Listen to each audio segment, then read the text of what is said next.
굉장히 긴장되는 날입니다. 평생 예수를 안 믿고 불교를 섬겼던 분이 오늘 처음 교회를 방문하셔서 굉장히 긴장이 돼요. 복음 듣고 예수 믿고 구원받고 가셔야 될 텐데 하는 그런 기대가 있습니다. 다른 사람은 관심도 없고 그 사람이 언제 다시 올지도 모르는데 예수 믿고 구원받고 천국 갔으면 좋겠다 하는 바람을 가지고 있습니다. 여러분, 오늘 또 특별히 종교개혁을 일으킨 지 508주년 정도 되는 걸로 알고 있습니다. 1517년 10월 31일 종교개혁을 일으켰는데, 근데 이제 지금 어느덧 500년이 지났고요. 훌쩍 지났고, 우리가 살아가면서 믿음의 복을 받은 지, 우리 프로테스탄트 반항자들이 기존의 세력인 라틴 거기에 좀 대항해서 우리의 믿음을 바르게 찾았던 그런 시기가 불과 얼마 되지 않은 그런 겁니다. 그래서 그런 의미로 본다면 굉장히 의미가 있고 뜻깊은 날이 아닌가 이렇게 생각이 됩니다. 로마서 말씀을 수요 예배 때마다 오전 오후에 같은 얘기지만 반복하고 설교를 하고 있는데요. 지난 시간에는 조건부 약속인 헬라어로 언약이란 단어가 스프라기스, 에판겔리아 두 단어가 있습니다.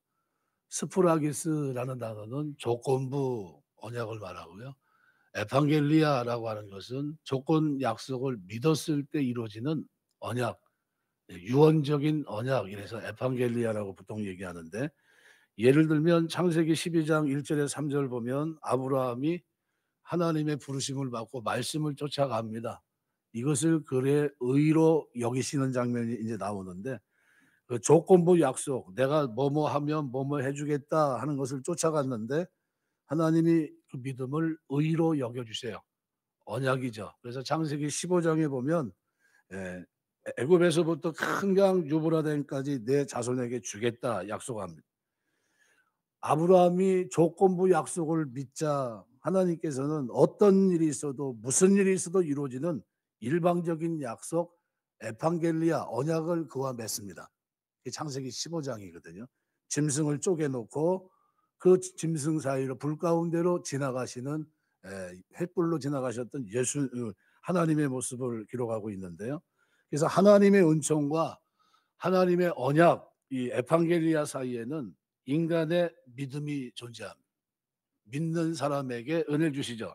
요한복음 3장 16절, 하나님이 세상을 이처럼 사랑하사 독생자를 주셨으니 이는 그를 믿는 자마다, 믿지 않으면 소용이 없고요, 믿는 자마다 멸망하지 않고 영생을 얻게 하려 하심이라.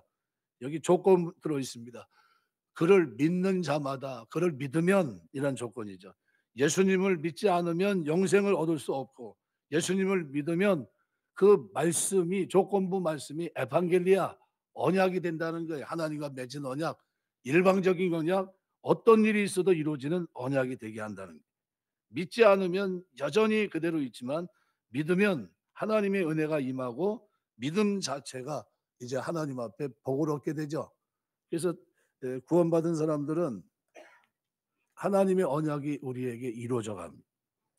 오늘 읽은 이 본문은 그러므로 우리가 믿음으로 의롭다 하심을 받았으니 우리 주 예수 그리스도로 말미암아 하나님과 화평을 누리자. 이제 우리가 의롭다 하심을 받았습니다. 받았다고 한다면 세 가지가 우리 속에 충만하게 이루어지게 되는데, 첫 번째는 하나님과 더불어 화평을 누리게 되고, 두 번째는 은혜 아래 들어가는 축복을 받게 되고, 세 번째는 하나님의 영광을 바라보고 즐거워하게 됩니다. 영광에 참여하는 자가 됐다는 거죠. 그래서 루터는 교회가 바르게 서 있는지 아니면 넘어진 교회인지를 알려면 이신층이 이 교리에 서 있는가 서 있지 않는가 이것을 알아보면 된다, 이렇게 얘기했어요. 그러니까 이신층의 이 복음은 내 믿음이 바르게 서 있는지 서 있지 않는지를 가늠하는 중요한 말씀이기도 합니다. 저는 오늘 이 말씀을 생각하면서 믿음의 의, 이거에 대해 생각하면서 은혜를 나누려고 합니다. 오늘 본문은 그러므로 이렇게 시작해요. 의롭다 하심을 얻은 자에게 주시는 축복이 뭐냐는 겁니다. 그렇다면 첫째가 하나님과 더불어 화평을 누리자는 거예요. 이 화평은 구약에는 샬롬, 신약에는 에이레네라는데요. 하나님과 나와의 관계에서 화평을 누리게 되었다는 겁니다. 어떻게 가능합니까? 이것이 우리 주 예수 그리스도로 말미암아 그랬습니다. 우리가 믿음으로 의롭다 하심을 얻었은즉 하나님과 더불어 화평을 누리자. 예수님으로 말미암아 그랬고요. 이전에는 또한 그로 말미암아 이렇게 11절에서는 우리 주 예수 그리스도로 말미암아 이렇게 표현합니다. 우리 주 예수 그리스도로 말미암아 하나님으로 더불어 화평을 누리자. 그러니까 하나님과 나와의 관계가 화평을 누린다는 것, 이거보다 더 긴급하고도 더 복된 일은 이 땅에 없습니다.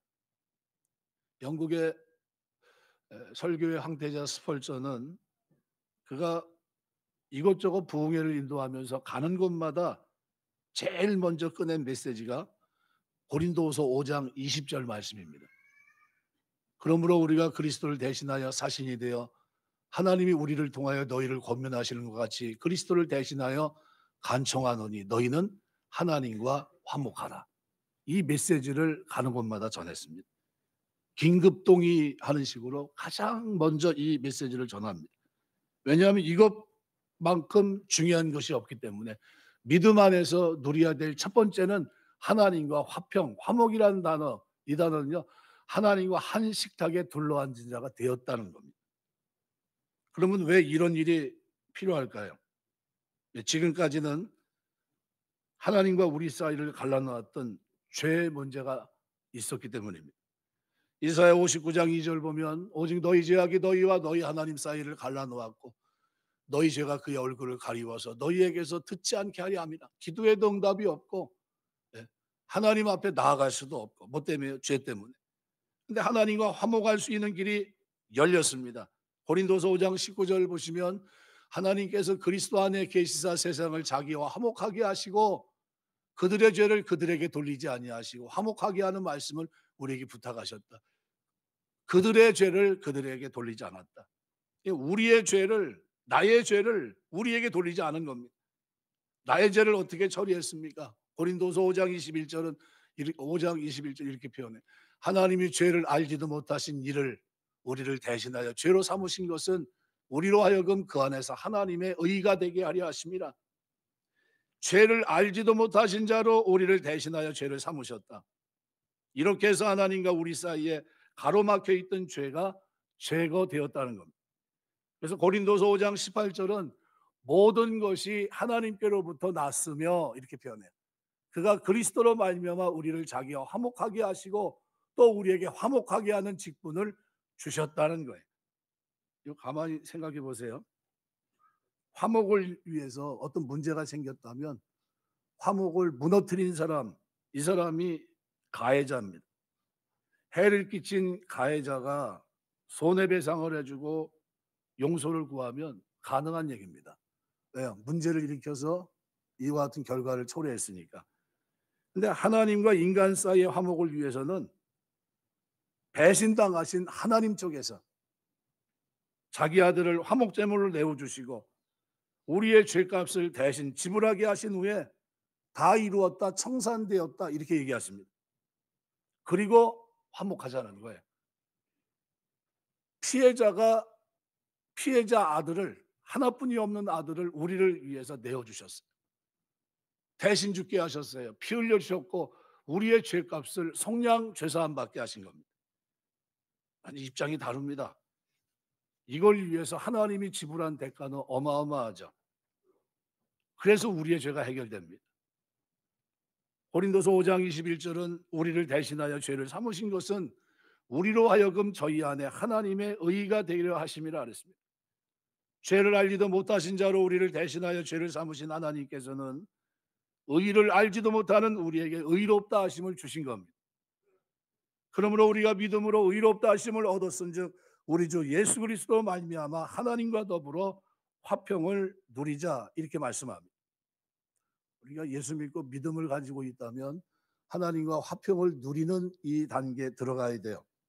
사무엘하 12장에 보면 다윗이 밧세바에게 아들을 낳고 이름을 솔로몬, 요즘으로 말하면 평화 또는 샬롬이라고 짓습니다. 근데 하나님께서 나단 선자를 보내서 하나의 이름을 덧입혀 주셨는데 그 이름이 여디디아라는 이름입니다. 하나님의 사랑을 입음이란 뜻입니다. 위로부터 하나님의 사랑이 주어지지 않는다면, 덧입지 않는다면 절대로 샬롬이라고 하는 것은 없다고 하는 것을 보여줍니다. 이름은 샬롬인데 진짜 샬롬은 안 돼요. 진짜 샬롬이 되려면 여디디아, 하나님의 사랑을 입어야 됩니다. 위로부터 하나님의 사랑, 하나님의 빛, 하나님의 은총, 하나님의 평강이 임할 때 우리에게 참 평안이 있는 겁니다.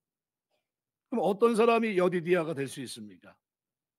자신의 인격을 주님의 인격에 맡기는 사람, 이 사람이 여디디아가 될 수 있겠죠. 솔로몬의 예를 들면 솔로몬은 1,000번제를 드린 후 많은 여인들과 이제 하나님 앞에 이제 죄를 짓죠. 많은 우상을 섬기게 되고, 그리고 자기의 모든 것을 의지하고 살아갈 때 그에게는 진정한 평안이 없어서 샬롬이 이루어지지 않아요. 그래서 솔로몬이 그때 느꼈던 감정을 전도서에서 그대로 기록합니다. 전도서 1장 2절에 보면 헛되고 헛되고 헛되고 헛되니 모든 것이 헛되다. 헤아려 수고한 모든 것이 다 헛되다 이렇게 얘기해요. 마음의 공허, 황폐함을 숨길 수가 없습니다. 그랬던 솔로몬이 잠언서를 보면 잠언 9장 10절에 보면 여호와를 경외하는 것이 지혜의 근본이요 거룩하신 자를 아는 것이 명철이니라. 이 사실을 깨닫고 자신의 전 인격을 하나님 경외하는 하나님께 맡기고 나서야 그가 자기 이름대로 진짜 평화 샬롬을 맛봅니다. 그가 하나님으로부터 받은 평화의 간증서가 잠언 그리고 전도서입니다. 전도서. 하나님의 사랑을 입은 자들이 되는 거죠. 그럼 하나님과 화평을 누린다는 건요, 한 걸음 더 나가서 그 화평이 내가 복음의 믿음의 의를 경험하게 되면 하나님과 화목된 자가 되고, 이 화목은 어떻게 나타나야 됩니까? 어떻게 나타납니까? 내 인격을 하나님께 드리면서 주님과 나와의 관계가 회복이 되고 나면 그때부터 위로부터 화평이라는 에판겔리아, 이 언약 믿었기 때문에, 하나님과 바른 관계가 맺어졌기 때문에 언약이 내 삶 속에 열매 맺는 모습으로 나타납니다. 어떤 모습으로 나타나냐면요, 두 가지 모습으로 나타납니다. 하나는 하나님과 나 사이의 화평이 나와 다른 사람의 관계에서도 화평의 모습으로 나타납니다. 샬롬의 모습으로. 창세기 21장에 아비멜렉의 종들이 아브라함의 우물을 뺏었습니다. 그런데 아브라함은 평화적으로 해결해요. 가만히 기다리다가 아비멜렉이 찾아왔을 때 보상금을 받는 대신에 오히려 값을 치르며 우물을 자기의 것으로 확정하는 맹세를 하게 합니다. 이게 창세기 21장 25절부터 31절의 기록입니다. 근데 아들 이삭이 그랄 사람들에게 두 번이나 우물을 뺏겼는데도 그들과 다투지 않아요. 세 번째 우물을 받습니다. 더 이상 다툼이 생기지 않고, 그래서 그 이름을 넓은 장소 르호봇이라고 이름을 짓습니다. 창세기 26장 19에서 22절인데요. 이 세 번째 우물은 이전 우물보다도 물이 더 나왔어요. 하나님의 언약 에판겔리아가 그에게 이루어진 거죠. 하나님의 화평을 마음속에 담고 있는 사람이 다른 사람을 용서할 수 있고 누릴 수 있었던 겁니다. 이 하나님과 화목하게 된 이 사람은 하나님과 나 사이에서도 내 삶에 이 화평이 드러나게끔 되어 있습니다. 하나님께 평화를 얻어 자기 자신과 화해하면 내 모습은 흠투성이지만 나를 통한 하나님의 뜻, 계획이 있다는 것을 믿고 이제는 자신을 사랑하게 됩니다. 자신을 사랑하지 않는 사람이 이웃을 사랑하지 못합니다. 그런데 자기를 사랑하게 돼요. 예수를 믿지 않는 사람도 마태복음 산상설교 5장을 보시면 팔복의 말씀을 읽으면서 평화가 그 속에 깃들게 됩니다. 왜 그렇습니까? 예수님께서 100% 당신의 인격을 하나님께 맡기시면서 하나님과의 관계가 완전한 상태에 계시면서 말씀을 통해 우리에게 전해주셨기 때문에 그 말씀에는 하나님의 화평이 깃들어 있어요. 주님의 인격에 우리의 인격을 모조리 맡기고 주님과의 관계가 회복이 되면 주님께서 우리를 화평의 사람으로 삼으시고 우리의 삶이 새로운 삶이 될 수 있도록 붙들어 주실 겁니다. 그래서 내가 예수를 믿으면 내 삶에 제일 먼저 해결되는 게 뭡니까? 하나님과 화목하고 이웃과 화목하고 나 자신의 평화가 깃드는 겁니다. 여러분의 마음에 이런 기쁨이 충만하게 되시길 주의 이름으로 축원합니다. 하나님과 바른 관계가 맺어지면요, 이런 사람들만 은혜를 입어요. 그래서 의롭다 하신 모든 성도가 누리게 되는 축복이 첫 번째가 샬롬이에요. 그리고 두 번째가 오늘 2절 보면 또한 이렇게 시작합니다. 믿음으로 의롭다함을 얻은 것이 어떻게 그렇게 중요한지는 아느냐? 그들이 하나님과 더불어 화평을 누리게 되기 때문이라는 겁니다. 그러나 거기에 한 가지가 또 있어요. 의롭다 하심을 얻은 너희에게 줄 축복이 또 있다고 말씀하는데, 그 축복이 뭐냐 하면 은혜 안에 들어감을 얻었다는 표현입니다. 은혜 안에 들어가는 축복이 주어진다는 겁니다. 이 말은 전에는 들어가지 못했지만 이제는 들어가게 됐다는 겁니다. 전에는 밖에 있었던 것이 아니라 쫓겨나 있었죠. 에덴 동산의 아담과 하와가 범죄하게 됩니다. 두려움을 비로소 느낍니다. 에덴 바깥으로 추방되어 하나님은 스랍과 화염고물도 에덴 동산의 동편을 지킵니다. 생명나무에 이르는 길이 차단됐습니다. 하나님의 임재를 뜻하는 지성소에 이르는 길은 휘장으로 굳게 닫혀 있었어요. 우리의 죄악이 하나님과 우리 사이를 갈라놓은 겁니다. 지성소에는 대제사장이 1년에 한 차례 온 백성의 죄를 위해 들어갈 수 있었는데, 이것은 앞으로 오실 예수님의 그림자였습니다. 그리고 이 휘장은 가장 거룩한 곳과 거룩한 곳 사이에 해달의 가죽으로 되어 있는 이 휘장은 예수님의 대속으로 말미암아 찢어졌고 열려지게 됩니다. 이거는요, 전설에 의하면 휘장은 양편에서 힘센 두 필의 말이 서로 잡아당겨도 찢어지지 아니할 정도로 그렇게 강한 휘장이라고 합니다. 근데 이게 왜 찢어졌습니까? 사람의 손 하나 되지 않았지만 예수님의 희생제물로 화목제물이 되셔서 십자가에 죽으셨을 때 위에서부터 아래까지 휘장이 찢어집니다. 이제 들어갈 수 있게 된 겁니다. 들어와도 좋다는 거예요. 휘장 가운데 열어놓으신 새롭고 산 길이 우리 앞에 열리게 된 겁니다. 믿음을 가진 그들이 들어갈 수 있게 된 겁니다. 히브리서 10장 20절 보면 이렇게 표현합니다. 그 길은 우리를 위하여 휘장 가운데로 열어놓으신 새로운 살 길이요, 휘장은 곧 그의 육체니라. 하나님의 은혜의 보좌 앞에 나아갈 길이 열렸습니다. 우리가 믿음으로 서 있는 이 은혜에 들어감을 얻었으며 그랬습니다. 이 사람이 믿고 은혜에 들어갈 수 있는 것은 주님 믿는 것밖에 없어요. 주님의 의를 믿기 때문입니다. 나의 죄는 주님이 담당하셨고 주님의 의는 나에게 덧입혀 주셨어요. 칭의입니다. 의롭다고 여겨주신 겁니다. 이 진리에 서 있는 사람만이 하나님의 은혜의 보좌 앞에 서서 들어갈 수 있어요. 고린도전서 15장 1절 보면 형제들아 내가 너에게 전한 복음을 너에게 알게 하노니 이는 너희가 받은 것이요 또 그 가운데 선 것이라.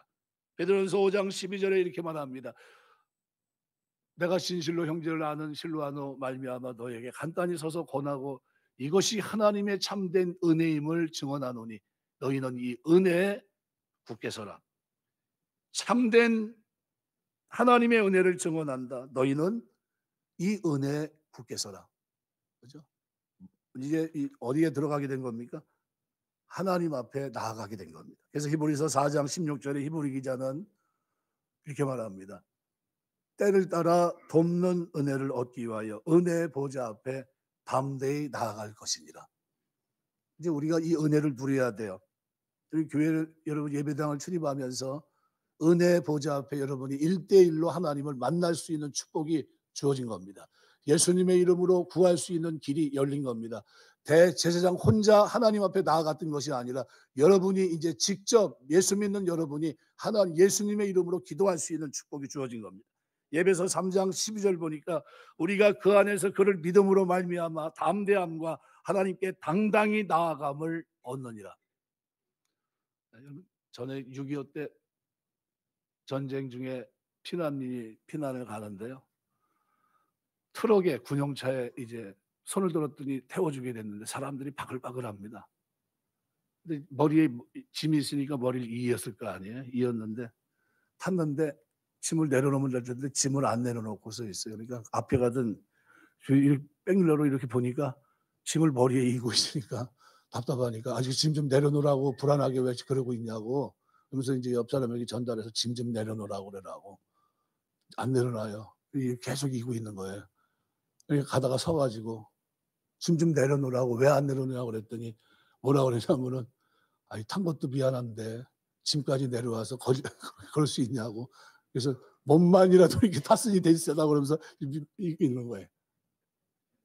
구원받은 거로만 만족하시는 게 아니라 화평을 즐기고요. 은혜에 들어감을 넉넉히 누려야 됩니다. 우리 신앙생활은요. 그냥 내려놓고 내려가고 그리스도 안에서 누릴 수 있어야 됩니다. 근데 은혜에 들어감을 얻었다는 겁니다. 예수님의 의를 힘입고 가슴을 펴고 은혜의 보좌 앞에 당당히 아들의 자격으로 아버지 부르면서 나가게 된 거예요. 의롭다함을 얻었다는 것은 엄청난 변화의 축복입니다. 그래서 이 칭의의 교리에 서 있지 못하면 죽음 앞에 두려워하고 떨 수밖에 없어요.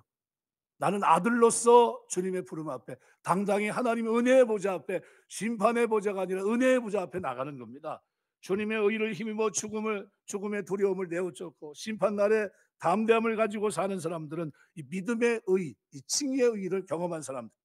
요한일서 4장 17절 18절에 말합니다. 이로써 사랑이 우리에게 온전히 이루어진 것은 우리로 심판날에 담대함을 가지게 하려 함이니 주께서 그러하심과 같이 우리도 이 세상에서 그러하니라. 사랑 안에 두려움이 없고 온전한 사랑이 두려움을 내쫓듯이 두려움에는 형벌이 있습니다. 두려워하는 자는 사랑 안에 온전히 이루지 못하였느니라. 주님의 의를 입지 않고 하나님 앞에 나아갈 사람은 아무도 없어요. 돌아온 탕자가 안에서는 자신을 위해 성대한 잔치가 이미 시작됐는데 돼지 우리에서 쥐염연면을 먹고 그 누추한 옷을 입은 채 냄새나는 그 모습으로 대문 밖 울타리 밑에 쭈그리고 앉아있는 모습을 한번 연상해 보십시오. 거기가 자기가 있을 자리가 아닌데. 그리고 집에 들어왔어요. 어떻게 해야 됩니까? 옷 벗고 목욕하고 새 옷 갈아입고 잔치에 참여해야 돼요. 믿음의 의로 하나님의 자녀가 됐다면 하나님은 그에게 뭘 계획하고 계십니까? 인장반지를 껴줄 생각을 하고 계세요. 잔치를 그를 위한 기쁨의 잔치를 배설하고 있는 겁니다. 얼마나 많은 그리스도인들이 믿음에 서 있는 은혜에 들어감을 얻지 못한 채 이런 가련한 모습으로 신앙생활하는지 몰라요. 신앙생활 잘해야 천국 가는 것처럼 생각하고 있어요. 그게 아니라 이미 그리스도를 믿는 믿음으로 에판겔리아가 우리에게 이루어진 겁니다. 조건부 약속 예수를 믿으면 이 언약을 새 언약을 너에게 주겠다고 한 그대로 새 언약을 우리에게 이루어 주시는 거예요. 언약 이게 에판겔리아.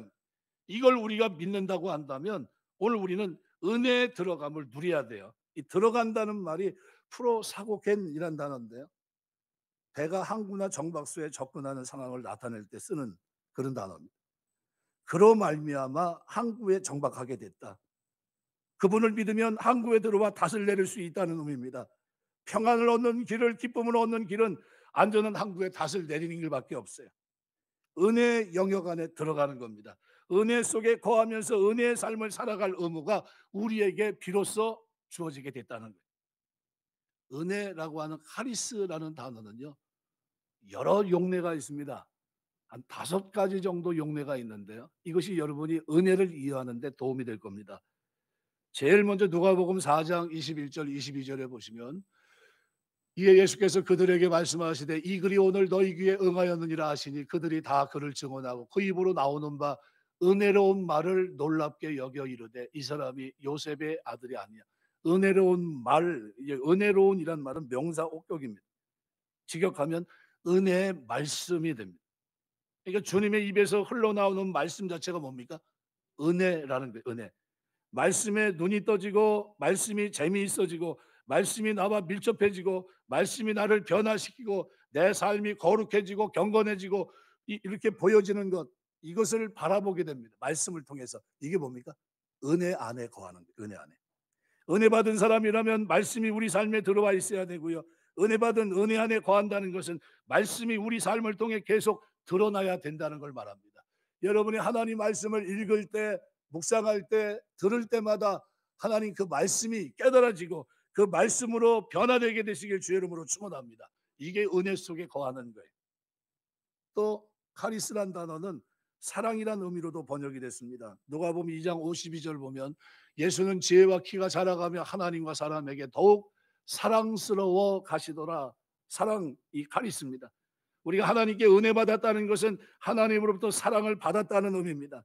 하나님과의 관계가 회복되면 하나님의 사랑이 주어져요. 뭐라고요? 솔로몬에게 여디디아라는 이름이 주어지듯이 오늘 예수 믿는 오늘 우리에게도 하나님의 사랑받는 자들이 됩니다. 샬롬이 이루어지고요, 하나님의 사랑받는 자가 돼요. 아무리 흠없는 거울이라 캄캄한 어둠 속에서는요, 아무것도 비추지 못합니다. 뭐가 있어도 볼 수가 없어요. 빛이 있어야 비춥니다. 위로부터 사랑이 주어지지 않으면 우리에게 사랑은 저절로 솟아나지 않아요. 우리 자체에 있는 사랑은, 인간의 사랑은 이기적인 사랑밖에 없습니다. 이타적인 사랑을 행할 수 없습니다. 그래서 사랑받지 못한 사람은 절대로 사랑을 잘 못해요. 할 수도 없고. 근데 우리에게는 아가페 사랑, 주님의 사랑을 알 수 있도록 하셨어요. 이 은혜를 받는 순간부터 우리와 함께하고 있던 사랑에 눈뜨게 되는 겁니다. 은혜가 뭡니까? 하나님의 사랑을 알게 됐고 깨닫게 되었고 그 사랑에 감격해서 이웃을 사랑하는 사람이 된 겁니다. 나에게 없던 거예요. 이웃을 사랑하려는 마음이 전혀 없는데, 그런데 이상하게도 사랑의 눈이 떠지기 시작해요. 스바냐 3장 17절 보면 너의 하나님 여호와가 너희 가운데 계시니 그는 구원을 베푸실 전능자시라. 그가 너로 말미암아 기쁨을 이기지 못하시며 너를 잠잠히 사랑하시며 너로 말미암아 즐거이 부르며 기뻐하시라. 너를 잠잠히, 언제입니까? 이 잠잠히 사랑한다는 말은 내가 주님을 부인하고 떠나 있을 때도, 내가 경건치 않을 때도 주님께서 내 삶의 사랑으로 계속 있어 왔다는 겁니다. 그럼 우리가 예수 믿으면, 하나님의 은혜가 임하면 뭐가 깨달아져요? 하나님의 사랑이 깨달아져요. 그리고 사랑할 수 있는 사람이 되는 겁니다. 살아가면서 하나님의 은혜 안에 거하게 되시길 주의 이름으로 축원합니다. 우리가 이 은혜를 입게 돼요. 우리 살아가면서 여태까지 몰랐던 사랑을 깨닫게 됩니다. 그리고 세 번째 카리스라는 용례는 칭송이란 단어로 쓰입니다. 사도행전 2장 47절에 보면 하나님을 찬미하며 또 온 백성에게 칭송을 받으니 주께서 구원받는 사람을 날마다 더하게 하셨다. 칭송이란 말은 여기서 나오고 있는데요, 하나님께 칭찬과 격려를 받았다, 이런 의미입니다. 은혜 받았다는 것이 뭡니까? 하나님의 칭찬과 격려를 받는 사람이 됐다는 겁니다. 마가복음 12장 41절부터 44절에 보면 과부의 두렙돈을 넘는 것을 보시고 우리 주님이 칭찬하는 장면이 나옵니다. 과부는 가진 것 전부를 바쳤고요, 하나님은 그 과부를 칭찬합니다. 이게 은혜예요. 우리가 신앙생활을 하면서 하나님께 칭찬받는 사람 되시길 주의 이름으로 축원합니다. 네 번째로 카리스는 마음이란 뜻이 있습니다. 사도행전 24장 27절에 보면 벨릭스가 유대인의 마음을 얻고자 하여, 마음이란 단어가 카리스입니다. 은혜 받았다고 하는 것은 주님의 마음을 얻었다는 겁니다. 주님 마음을 본받는 자가 됐다는 겁니다. 빌립보서 2장 5절에서 7절 보면 너희 안에 이 마음을 품으라 곧 그리스도 예수의 마음이니 그는 근본 하나님의 본체시나 하나님과 동등됨을 취할 것으로 여기지 아니하시고 오히려 자기를 비워 종의 형체를 가지사 사람들과 같이 되셨고. 주님의 마음은 종의 마음, 겸손한 마음이, 나는 마음이 온유하고 겸손하니 내게로 와서 내 멍에를 베고 내게 배우라, 이렇게 말씀하십니다. 우리가 주님의 마음을 얻고 주님의 마음과 하나가 되면 예수 믿는 사람들은 어떤 사람이 됩니까? 낮아지고 겸손하게 되는데, 이것이 뭐예요? 하나님의 은혜 안에 거하는 거예요. 겸손한 사람 되시길 주의 이름으로 축원합니다. 은혜 안에 있으면요, 사람이 교만하지 않아요. 은혜 안에 있으면 겸손하게 됩니다. 내가 뭔데 하나님 나를 이렇게 사랑하십니까? 하면서 겸손하게 돼요. 또 기쁨이란 단어로 쓰입니다. 카리스란 단어가. 빌레몬서 1장 7절 보면 형제 성도들아 마음이 너로 말미암아 평안을 얻었느니 내가 너의 사랑으로 많은 기쁨과 위로를 받았다. 이때 기쁨이 카리스입니다. 우리가 은혜 받았다고 하는 것은 하나님의 기쁨을 얻는 겁니다. 기뻐하지 못할 일이 많은 세상 한복판에서 하나님께서 우리에게 항상 기뻐하라고 명령하십니다. 빌립보서 4장 4절. 어떻게 그럴 수 있습니까? 하나님의 은혜 안에 거하기 때문이에요. 우리가 기뻐합니다. 저 사람 뭔데 저렇게 기뻐하지? 저 사람 환경이 기뻐할 환경이 아닌데 뭐 때문에 기뻐하지? 믿음의 의로 하나님 백성이 되고 영생에 대한 약속, 에판겔리아가 이루어질 것을 확신하고 나니까요, 그 삶에 은혜 안에 거하는 삶이 나타납니다. 뭐가 충만합니까? 기쁨이 충만해요. 여러분의 삶에 기쁨이 충만하게 되시길 주의 이름으로 축원합니다. 누가복음 15장의 탕자의 아버지는 탕자가 돌아오자 이 아들은 죽었다가 살아난 아들이고 잃었다가 얻으리니 함께 즐기고 기뻐하자 그랬어요. 누가요? 아버지가. 아버지의 기쁨은 탕자의 마음을 활짝 열었을 것이고 아버지의 기쁨은 탕자에게 그대로 전이 됐을 겁니다. 그 기쁨이 전이 되면 탕자는 기뻐할 수밖에 없어요. 나를 종으로 생각하고 나는 돌아왔는데 나를 어떻게 품꾼의 하나로 보셔도 좋을 텐데 나를 여전히 아들로 보시는 겁니까? 감지덕지하게 잔치에 기쁨에 참여할 수 있게 하시고 인장 반지를 쑥 빼서 이게 너는 나의 후계자다 하면서 반지를 껴주십니다. 기쁨이죠. 내가 은혜 아래에 있다고 하는 것은 이 기쁨을 누리고 살고 있다는 거예요. 내가 가진 이 믿음의 의가 나로 하여금 은혜 아래 거하게 합니다. 은혜 안에. 다양한 영역이죠. 좋은 영화나 좋은 책을 보면 감동을 받았다고 그럽니다. 아주 휴머니즘적인 얘기도 듣고요. 그런데 그것이 사람을 변화시킵니까? 변화 못 시킵니다. 사람을 영혼을 살려내나요? 살려내지 못합니다. 그런데 하나님의 은혜는 감동을 초월합니다.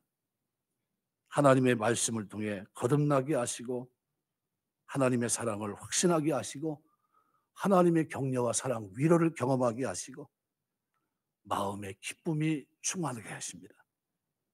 주님의 마음처럼 겸손하게 하시고요. 주님의 기쁨이 나의 기쁨이 되게 하세요. 이게 뭡니까? 은혜 아래 거하는 자가 되게 하시는 거예요. 여러분 살아가면서 믿음으로 말미암은 이 의인은 여러분의 삶을 이렇게 은혜 아래 풍성하게 거하게 하십니다.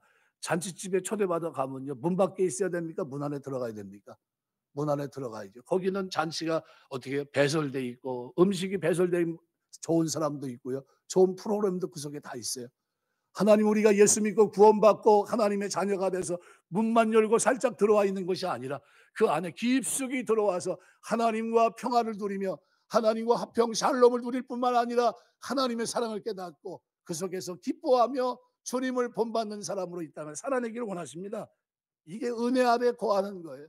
여러분이 가진 믿음이 한 단계 나아갈 수 있는 여러분의 은혜가 있게 되시길 주의 이름으로 축원합니다. 그래서 베드로후서에 보면 믿음의 덕의 지식을 지식의 절제를 절제 있는 인내 경건을 형제 우의 사랑을 더하라. 이 같은 일을 행한 하나님 나라에 들어감을 넉넉히 너에게 주시리라 이렇게 얘기해요. 우리 신앙생활 하면서 이것이 하나님의 은혜 속에 있다는 것을 잊지 마세요. 은혜가 있기 때문에 그 삶의 자리로 나아갑니다. 은혜를 누리는 삶이 우리 그리스도인들의 삶이 돼야 돼요. 세 번째로 영원히 누릴 축복에 대해서 설명합니다. 그래서 2절 하반절은 이렇게 표현합니다. 하나님의 영광을 바라고 즐거워하느니라.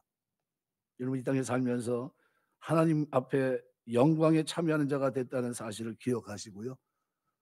여러분 전쟁을 해서 전일품을 나누고 그 기쁨을 함께하는 사람이 됐을 때를 한번 생각해 보세요. 엄청나죠? 마지막 주님이 이 땅에 오시고 천국의 대관식을 하실 때 우리는 어떻게 해요?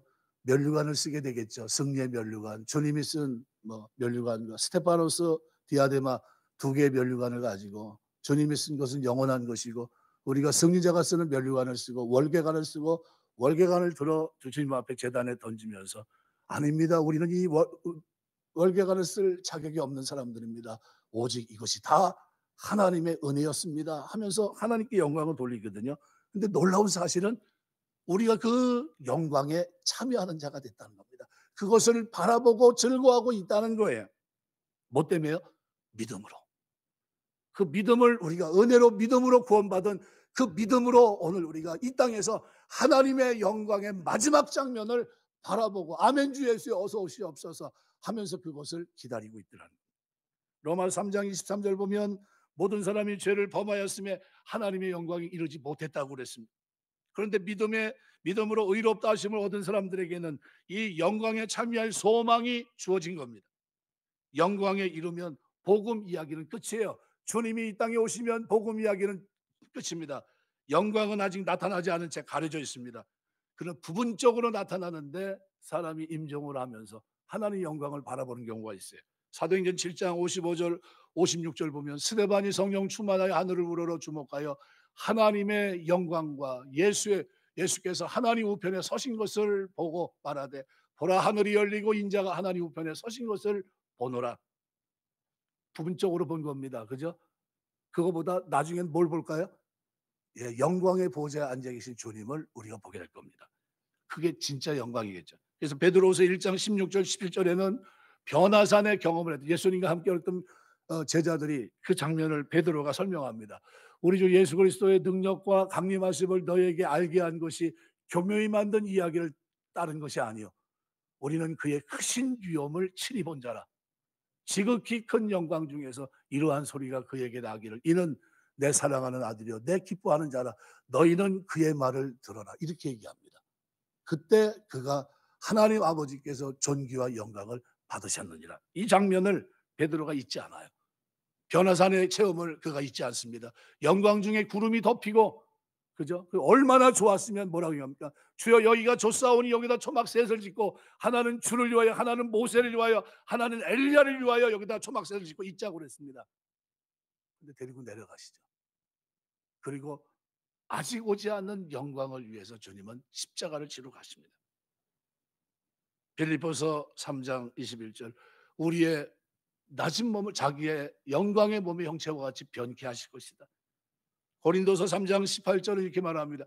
우리가 다 수건을 벗은 얼굴로 거울을 보는 것 같이 주의 영광을 보매 그와 같은 형상으로 변화하여 영광에서 영광에 이르니 곧 주의 영으로 말미암음이니라.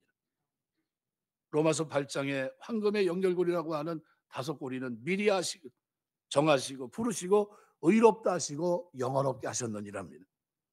로마서 8장 18절에 말합니다. 성곽건대 현재 고난은 장차 우리에게 나타날 영광과 비교할 수 없다. 로마 시대 그 많은 사람들이 십자가를 지고 고난의 자리에 있었지만 그들은 뭘 보고 있습니까? 그들에게 준 믿음으로 말미암아 영광을 바라보고 소망한 그대로 영광을 바라보고 있었어요. 여러분이 가진 믿음은 영광을 바라보셔야 돼요. 그 영광을 소망하셔야 됩니다. 그러면서 경건하고 거룩하게 살아가는 거예요. 로마서 8장 24절 25절 이렇게 말합니다. 우리가 소망으로 구원을 얻었으며 보이는 소망이 소망이 아니니 보는 것을 누가 바라리요. 만일 우리가 보지 못하는 것을 바라면 참음으로 기다릴지니라. 말씀을 맺겠습니다. 하나님과의 관계가 회복되면 뭘 통해서요? 오직 믿음이에요. 예수 그리스도를 믿는 조건 스프라기스예요. 하나님이 세상을 이처럼 사랑하사 독생자를 주셨으니 이는 저를 믿는 자마다 스프라기스입니다. 믿으면 하나님이 어떻게 해요? 에판겔리아 멸망치 않고 영생을 얻게 하려 하십니다. 이 영생 얻는 거기에 초점이 맞춰져 있는데 놀랍게도 하나님은 우리가 예수를 믿으면 간신히 구원만 받게 하신 것이 아니라 그때부터 하나님과 화평을 누리게 하시고 은혜에 들어감을 넉넉히 누리게 하시고 이 땅에서 영광의 소망을 바라보며 소망하며 살게 하십니다. 우리가 누려야 될 것은 뭡니까? 잔치집에 가서 문 앞에 있지 마시고요. 들어가서 어때요? 다 누리셔야 돼요. 믿음 안에서 예수 믿고 구원받았으면요. 문이요 길이신 주님을 통해서 우리가 천국 문에 첫 발을 내딛었다면 우리는 그 안에서 믿음 때문에 오는 결과, 믿음의 의로 말미암은 그 결과를 우리는 이 땅에서부터 누리시기 시작해야 돼요. 그게 뭡니까? 평화고요. 그것이 은혜에 들어감이고요. 그것이 영광의 소망을 바라보고 살아가는 겁니다. 종교개혁 500주년이 지나고 508주년 정도 됐는데요. 뭐 때문에 우리가 이렇게 라틴 카톨릭에서 나와서 왜 이렇게 고단한 길을 걸어가고 있습니까? 오직 믿음으로 이 길을 갈 수 있고 믿음으로 천국 갈 수 있다고 하는 이 진리를 바꿀 수 없기 때문이에요. 이것 때문에 생명을 걸었고요. 이것 때문에 신앙생활을 합니다. 그런데 이 신앙생활에 문에다가 발만 살짝 걸쳐놓고 있으면 되겠습니까? 그 안에서 누려야 될 것이 화평을 누리고 즐기는 삶이 있어야 되고 은혜 안에 넉넉히 들어가며 하나님과 교제하며 말씀의 은혜 받고 주님의 성품을 닮아가며 그 안에서 기뻐하며 살아가는 그 풍성한 삶이 은혜 안에 들어가는 그 삶이 있는데 이걸 놓치고 있다면 영광을 바라보고 소망하는 그 삶을 잃어버리고 있다면 신앙생활 잘못하는 거예요. 발도 못 닦는 겁니다. 어떻게 해야 됩니까? 깊이 들어가서 주님이 기뻐하는 기쁨의 자리로 나아가서 화평을 누리고 은혜에 들어가면 넉넉히 즐기면서 영광의 소망을 가지고 살아가는 겁니다. 이 삶이 우리 교회를 출입하는 여러분들의 믿음 생활 속에 늘 충만한 모습으로 있게 되시길 주의 이름으로 축원합니다. 기도하겠습니다.